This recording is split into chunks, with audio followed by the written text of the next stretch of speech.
sidaan ognahay qof walba waxa uu leeyahay awood dabiici ah hase yeeshee waxaa jiro dad leh awoodo aan inaba caadi ahayn sida idinkaaga muuqato muuqaalkan waxaadba is odhan dadka miyaysan bini aadan ahayn waxa ay leeyihiin taalanti iyo xirfadooyin rabbaani ah qaar ka mid ah ayaa caqligoodu waxa uu yahay kuwa cajiiba oo mararka qaar aad is leedahay bini aadamka waa ka sarreeyaan kuwan waxaad arkaysaa nin lagu garaacayo bud ama dhagaxyo oo haddana caadi iska ah haddaba kusoo dhawow 10 qof ee samaynayo xaalado aan inaba caadi ahayn daawo ilaa midka ugu dambeyso si aad u noola yaabtid annaguba yaabnaye big surprise ama la yaabka adduunka midka hore ninkii ugu xaniyaha adkaa ninkan sidaad arkayso waxaa xaniyaha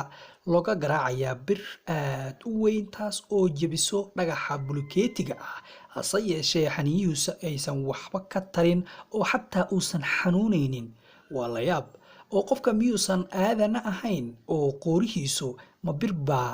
ka samaysan yihiin ayaad is leedahay waa 34 jir ka soo jeedo dalka India waxa uu leeyahay awood dabiici ah oo caalamka oo idil ay ka yaabeen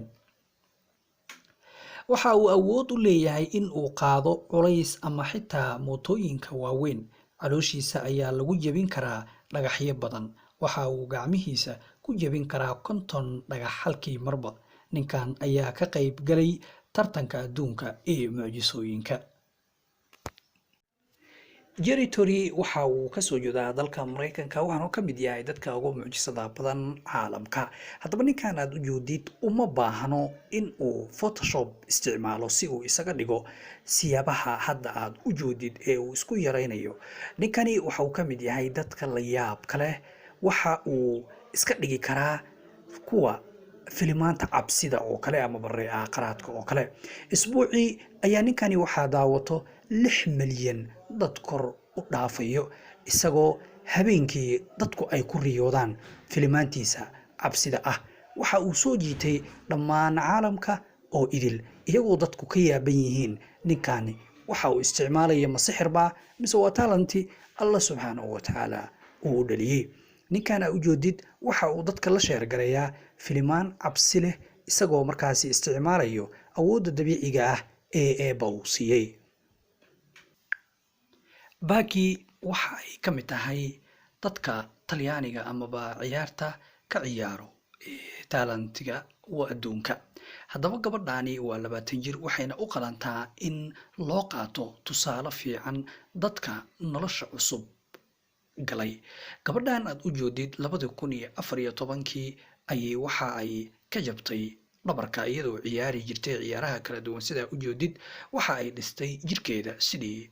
aan marnaba caadi ahayn hase yeeshee markii ay dhabarka ka jabtay waxa ay isku dayday inay dib ugu soo laabato iyadoo dad far badan ay markaasi niyadda geliyeen qoftan inay u dhamaatay gabadhan waxa ay leedahay awoodo aan caadi ahayn hase yeeshee waxay markasta isku dayday in ay dib u soo laabato isla mar ahaantaana riyadeedii mustaqbalka ay wado waxa ay ku guuleysatay in ay caadi ku soo laabato waxa kaloo jirtay hadda ka hor in paralyze ay jirkeeda qayb ka mid ah uu noqday waxa ay mar walba haysay niyad ah inay dib ugu soo laabato sidaad u joodid gabadhani waa mid jirkeeda aad u dhisan yahay waxaana ku duugan awood aan marnaba caadi ahayn iyadoo tusaale fiican u noqotay dadka niyadda ay ka jabto xilliyada xaaladda ay ku adkaato ama jirkooda qaybo ka mid ah markaasi uu go'o waxaa jiro dad aad ula yaab badan adduunka kuwaasoo sameeyo waxyaabaha aan mararba dhagayna amaba niyaddeena aan ku soo dhacaynin haddaba Satiij waa 6 jir ka soo jeedo dalka India waxa ilaahay siiyay mucjiso la yaab leh oo caalamka gaar ahaan dalka India ay la yaabeen Satiij waa caan adduunka dhan ayuu caan ka yahay waxa uuna gaaray guulo aad u fara badan oo uusan ku riyoonin cunug asaga da'diisa Satiij waxa uu ka hoos bixi karaa isagoo dhulka aad isugu nabayo 39 gaari halkii mar isagoo markaasi cariiri amaba dhulka u jirsanayo sentimitir kaba sareeyo dhanka gaariyaasha iyadoo aad isleedahay gaariga wuu ku dhici karaa ayuu haddana hoos u sii galayaa waxna aysan taabanaynin. Satish waxa uu isku ciriirinayaa oo jirkiisa ku ciriirinayaa hoos ilaa 7 mitir ama 7 sentimitir iyadoo taasi ay ka dhigayso mucjisooyinka la yaabka leh ee cunugan yar lagu arkay. hadda ka hor ayaa Satish waxaa sidaan oo kale ku dhacday iyadoo ay gaari uu ku dhici rabay amaba accident uu gali rabay ayuu waxa uu ku badbaaday xirfadiisii dabiiciga ahayd iyadoo caalamka taasi indhihiisa ay soo jiidatay isla mar ahaantaana warbaahinta caalamka ay isla dhex martay. Satish ayaa arrintan bilaabay markii uu jiray 3 sano isagoo haddana u socdo inuu ka qayb galo world recordka adduunka isagoo mar dhow diyaarinayo inuu ka qayb noqdo markii ay soo jiidatay indhihii caalamka waxyaabaha uu sameynayo iyo talentiga dheeriga ah ee eebba uu siiyey. haddaba mucjisada kale Sameer Khan uu 14 jir u dhashay dalka Pakistan waxa uu wajigiisa ku joosan karaa ama madaxiisa dib ay raahday wajigiisa gadaal u joodin karaa ilaa 300 oo sentimitir waa wax la yaab leh adigoo u malaynayo in uu ku soo fiirinayo ama caadi uu ku soo joodo hase ahaatee arinku sidaa ma ahan ee qoortiisa ayaa waxa ay tahay mid aad cajiib u ah taasoo dhankuu rabo uu u joodinayo. Sameer Khan ayaa caalamka isla mar ahaan gaar ahaan wadankiisa waxa uu ka noqday mid caan ah isagoo social media ama baraha warbaahinta aad u galay kana mid noqday dadka lagu hadal haynta og yahay. ninkani ayaa hadda rajaynayo inuu ka qayb galo world recordka caalamka si uu uga qayb qaato tartanka adduunka hadda ka socdo. waxaa kale oo uu rajaynayaa inuu ku biiro filimaanta amaba Bollywoodka. maalin kasta waxa uu sameeyaa Sameer Khan ilaa 7 saac oo ku train gareeya amaba exercise uu ku sameeyo awoodiisa dabiiciga ah. haddaba cunugan yar ayaa qorsheynayo inuu ku biiro Bollywoodka wadanka Hindiya isagoo isku arko inuu yahay mid mustaqbal fiican leh sida ayba tahay. hooyadiis ayaa aad uga cabsato markay aragto waxa uu sameynayo waxa ayna markasto ku canaanataa inuusan arrinkan sameyn hase yeeshee isagu dhag jalaq uma siiyo ee hawshiisa ayuu iska wataa. Axmed Cali waa 14 jir u dhashay dalka Pakistan sida aad u joodid indhihiisu waxa ay soo baxayaan ilaa 10 milimitir banaanka waa mid aad cabsi u leh hase yeeshee waxa uu leeyahay talenti oo cid walba ma oran karto amaba ma sameyn karto sida uu isagu sameynayo. dadku qaar ayaa u maleeya waxaan inay tahay mucjiso amaba sihir hase yeeshee xaqiiqda ayaa ah waa wax rabbaani ah ee uu sameyn karo laakiin markaad eegtid waa mid aad uga cabsanaysid oo aad leedahay waxaani waa sidee. Master Elastic waxa uu ka mid yahay amaba uu yahay qofka ugu la yaabka badan dhinaca maqaarkiisa ayaa sidaa u joodid waxaad jiidi kartaa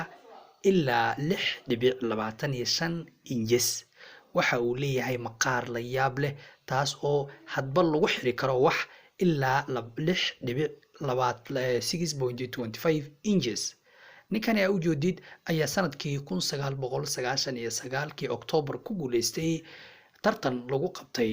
ee Mareykanka oo ah dhinaca maqaarka. waxa uu noqday ninka ugu flexibility-ga badan amaba maqaarkiisa ugu dhaqdhaqaaqa badan yahay caalamka. indhaha caalamka ayaa soo jiitay ninkan oo ah nin Mareykan ah hase yeeshee ku dhashay dalka Britain. Lee Lolon waa Chinese waxa uu madaxiisa ku kori karaa meel aad u dheer sida u joodid jaranjaradaasi ayuu rabaa inuu madaxiisa asoo isticmaalayo ku koro uuna ku tago ilaa meesha ugu dambayso. dadku waa ay yaaban yihiin war ninkani muxuu sameynayaa sida kuu muuqato awoodiisa ayaa waxay tahay in madaxiisa uu ku istaagi karo awoodiisa oo idil isagoo ma ahane bas xataa ku kori karo oo intuu awood badan sameeyo kor usii kori karo. waxa uu ka qayb qaatay tartanno aad u fara badan Chinese-ka, wiilkan yar ee Chinese-ka ah ee ah 14 jirka ayaa caalamka ay ka yaaban yihiin. waxaana dadka qaar markay arkaan waxay la noqonaysaa in lagu sameeyey kombiyuutar amaba farxashaneeyey. hase yeeshee waa arrin xaqiiq ah oo jirto, oo waxaa jiro qof amaba dad ilaahay uu siiyey talent dheeraad ah. haddaba waa uu tegay meeshii caalamkiina waa ay ka yaabeen, oo dadkii sidaad u joodid waa ay yaabeen. Courtney waa 34 jir kasoo jeedo dalka Mareykanka. waxa ay markii ugu horeysay 2009 ku jebisay lugaheeda qaro, waxaana loo yaqaanaa gabadhii qaraxa ayaa dadku ay ugu magacdaraan. sida kuu muuqato, gabadhani ayaa waxa ay leedahay lafo aad u adag, taas oo awoodi karayso in ay ku jebiso waxyaabo fara badan sida qaraxa iyo weliba waxyaabo badan oo markaasi adag. gabadhan lafaheeda ayaa waxa ay tahay mid la yaaba, xataa waxa ay ku jebin kartaa bocorka sida kuu muuqato. waxa ay leedahay awood dheeraad ah oo ah dhanka lafaha. waxaa lagu tilmaamaa inay tahay qofka dumarka ah ee ugu lafaha adag, xataa ragga qaar ayay jaalinji garaynaysaa.